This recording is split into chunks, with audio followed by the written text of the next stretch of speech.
नहीं देना वो आपका अधिकार। हम लोग तो कर्तव्य करते हैं, लेकिन आपसे हम ये आग्रह करेंगे कि वोट अगर दीजिए किसी को, पात्र को चुनकर वोट दीजिए, भावना के में आके वोट दीजिए। पात्र को चुनिए, और जब पात्र को चुनिएगा तो आपका विकास होगा, आपकी समस्याओं का निदान हो, आपके दुख सुख में पात्र आपका शामिल रहे। और भावना में भड़का के वोट दीजिएगा तो समझेगा कि भावना में वोट लिया, फिर 5 साल नजर कहां आएगा। हम भी हार गए थे ना भाई 14 से 19 तक, तो 14 से 19 तक हमारे बदले भी कोई सांसद थे ना। तो रामचंद्रपुर में क्या बार दर्शन हुआ, क्या बार दर्शन हुआ? रामचंद्रपुर को उद्धार करने वाले ललन का पानी घुसा, कहां कहां घर में पानी घुसा, क्या क्या आपने राहत पहुंचाने का काम किया, उसको भी हम मॉनिटर करते हैं।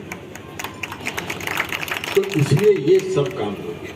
लेकिन अब एक आग्रह हम आपसे करना चाहिए, बाकी जो आपका मांग है उस मांग को हम देखेंगे, उस मांग में जो भी आपकी काम संभव होगा हमसे, वो सब काम को हम एक काम को करेंगे, इसलिए कि हम उसी में विश्वास करते हैं।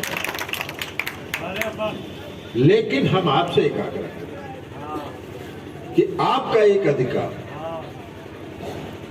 हमारा कर्तव्य तो है विकास करना, हम विकास करते हैं। किसी गांव में अगर हम जाते हैं तो हमको शर्म महसूस नहीं होता है कि इस गांव का काम हमने नहीं किया। सिर्फ दियारा का ही नहीं, पूरे टाल के इलाके में चले जाइए, पूरे बढ़िया टाल के इलाके में चले जाइए, एक भी गांव ऐसा नहीं बचा है जो सड़क से नहीं जुड़ गया। तो इसलिए हमको उसमें कोई दिक्कत नहीं है, लेकिन हम आपसे आग्रह करते हैं, एक अधिकार आपका है, ये तो मेरा कर्तव्य है जो हम पूरा करते हैं।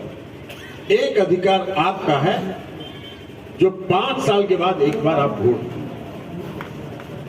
हम आपसे यह आग्रह करेंगे जरूर कि भावना में बढ़ के कभी वोट मत दीजिए। भावना बहुत तरह का वोट के समय में लोग करते हैं, हम लोग तो भावना वाले नहीं, हम लोग तो काम करने वाले लोग हैं, कर्तव्य करने का काम करते हैं। लेकिन बहुत लोग भावना भड़का के वोट लेने का काम करते हैं, तो भावना में कभी मत पड़िए। देखिए एक उदाहरण, आज देश की समस्या क्या है हमको बताइए। हम किसी का विरोध नहीं कर रहे, हम किसी व्यक्ति का विरोध नहीं कर रहे, हम किसी पार्टी का विरोध नहीं कर रहे, लेकिन आज देश की सबसे बड़ी समस्या क्या है? आज देश की सबसे बड़ी समस्या है ये जो नौजवान खड़े हैं, इसके लिए रोजगार, रोजगार की व्यवस्था। 2014 में जब लोकसभा का चुनाव था, हम भी हार गए। उस समय क्या वादा किया गया था?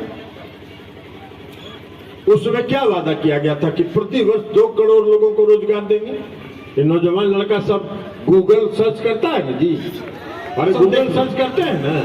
2 करोड़ लोगों को, बेरोजगारों को, नौजवानों को प्रति वर्ष रोजगार दिया जाए। तो 2014 से आज कितना साल हो गया? 8 साल, 22 है, 22 पूरा हो गया, अभी 23 चल रहा है। तो 9 साल में, 8 साल में तो 16 करोड़ लोगों को रोजगार मिलना चाहिए था। तो रामचंद्रपुर, ओलीपुर और मोहनपुर के किसी बेरोजगार को रोजगार मिला? नहीं, नहीं, नहीं, बल्कि रोजगार खत्म किया गया। आप एक बात बताइए, पहले भारतीय सेना में बहाली होती थी, हर साल बहाली होती थी, कैंप लगाया जाता था और कैंप लगा के लोगों का सिलेक्शन किया जाता था, उनकी नियमित बहाली होती थी। कोरोना के पहले 2020 तक इस देश के 3 लाख नौजवानों का सिलेक्शन भारतीय सेना में हो गया, उनका मेडिकल भी हो गया, उनका मेरिट लिस्ट भी निकल गया। और कोरोना के बाद सारी सूची को फाड़ के फेंक दिया गया और एक नई योजना बनाई गई, अग्निपथ। रोजगार नौजवान को नौकरी मिलेगी, 4 साल के बाद वो क्या करेगा? 4 साल के बाद वो कहां जाएगा नौकरी खोजने के लिए? न उसका उम्र बचेगा, न उसका अनुभव बचेगा। और हमको तो आश्चर्य हुआ, हमने विरोध किया था उसका। हम उस समय उस गठबंधन में थे, तब भी हमने विरोध किया था। उनकी उस पार्टी के एक महासचिव ने कहा कि अगर 4 साल के बाद उसको रोजगार नहीं मिलेगा तो हम अपने पार्टी के दफ्तर में गार्ड का नौकरी देंगे। आप बताइए, यही है, यही सोच है। तो यह परिणाम क्यों उपस्थित हुआ? यह परिणाम इसलिए उपस्थित हुआ कि आप सबों ने भावना में बह के वोट दिए, पात्र को नहीं देखा। अगर पात्र को देखिएगा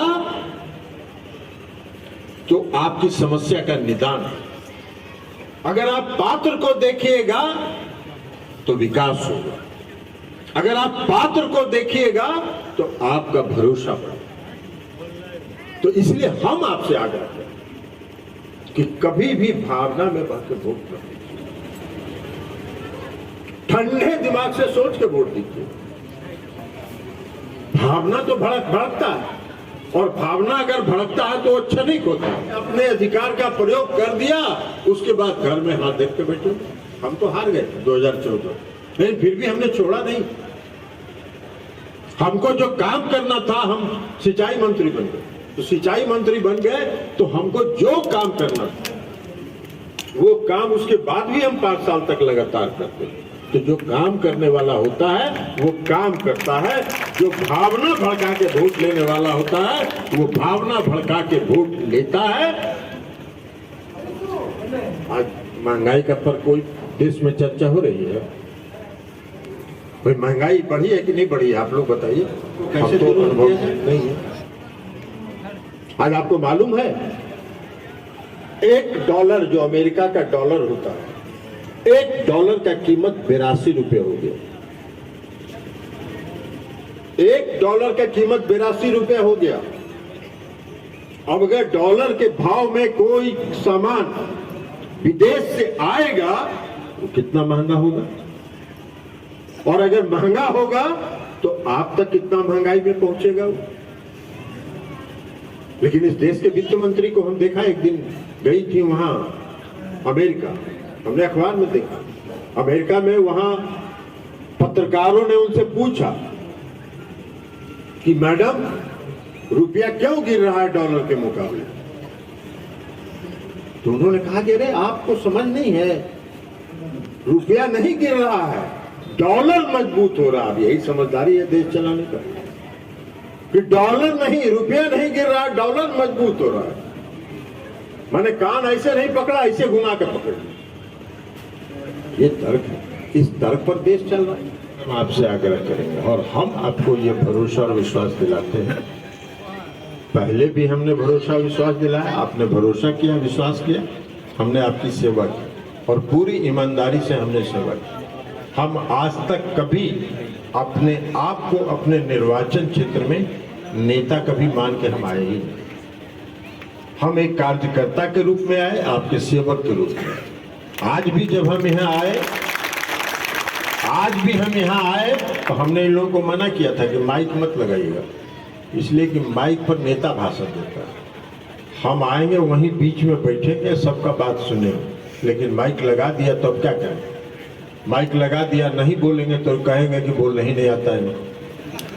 तो इसलिए हम कहे कि हम कभी भी कार्यकर्ता के रूप में आए, आपके सेवक के रूप में आए, और जब तक आपका भरोसा और विश्वास रहेगा तब तक पूरी ईमानदारी और निष्ठा से आपकी सेवा हम करते रहेंगे। यही भरोसा और विश्वास आपको दिलाते हुए हम अपनी बात समाप्त करते हैं। बहुत बहुत। तो पूरे दियारा में सड़क का जाल बिछा, पूरे दियारा में पुल का जाल बिछा। अब आज की स्थिति क्या है? रामचंद्रपुर के भी बहुत लोग होंगे जो रहते हैं रामचंद्रपुर, लेकिन खाना उना खा के रात में पान खाने के लिए लखीसराय जरूर जाते होंगे। तो ये स्थिति अब दियारा की हो गई। अभी हम आ रहे थे तो जब पुल से जो सड़क बन रहा है उस सड़क से जब नीचे उतरे, हम देखे कि भाई ये नया कपड़ा बन रहा है, उसमें एगो पेड़ लगा हुआ है। तो यहाँ आने के बाद अभी हम एग्जीक्यूटिव इंजीनियर यहाँ ग्रामीण कार्य विभाग के हैं, उनसे पूछे, हमने कहा भाई सड़क के बारे में हम कहे थे क्या हुआ, तो इन्होंने कहा कि सर डीपीआर तैयार है और ये जो पथ निर्माण विभाग का जो मुख्य सड़क से लेके और मोहनपुर पुल तक का सड़क का निर्माण भी का डीपीआर तैयार है, उसकी भी स्वीकृति हो जाएगी, तो आपका गांव में क्या बचेगा। पूरे दियारा में कोई अब समस्या नहीं है। अब दियारा के लोग अभी बम्बा बाबू कह रहे थे मांग आपको दे दिया गया, अरे भाई सब काम तो हो ही गया, तो मांग के खत्म नहीं हो रहा, मांग कभी खत्म तो करा, लेकिन बरतुहार तो अब अबे करेगा। यहाँ के लोग सुखी हैं, यहाँ के लोग संपन्न हैं। अब दोहर बरतुहार तो अब सीताराम बाबू आई तो नहीं उम्र में, लड़का सबके तो बरतुहार आएगा। तो यहाँ दियारा के लोग मेहनती हैं, दियारा के लोग सुखी हैं, दियारा के लोग संपन्न हैं, अपने मेहनत के बल पर फसल उपजाते हैं। लेकिन बाढ़ के टाइम में जैसा प्रहलाद जी कह रहे थे, बाढ़ के टाइम में तो बाढ़ आता है, वो बाढ़ आएगा भी, इसलिए कि आप दियारा में बसे हैं और गंगा का पानी जब बढ़ेगा तो बाढ़ तो आएगा। लेकिन बाढ़ अगर आता भी है तब भी सरकार सजग रहती है कि बाढ़ पीड़ितों को घर तक उसको मदद पहुंचाने का काम किया जाए। और जब बाढ़ आता है तो हम प्रतिदिन डीएम से बात कर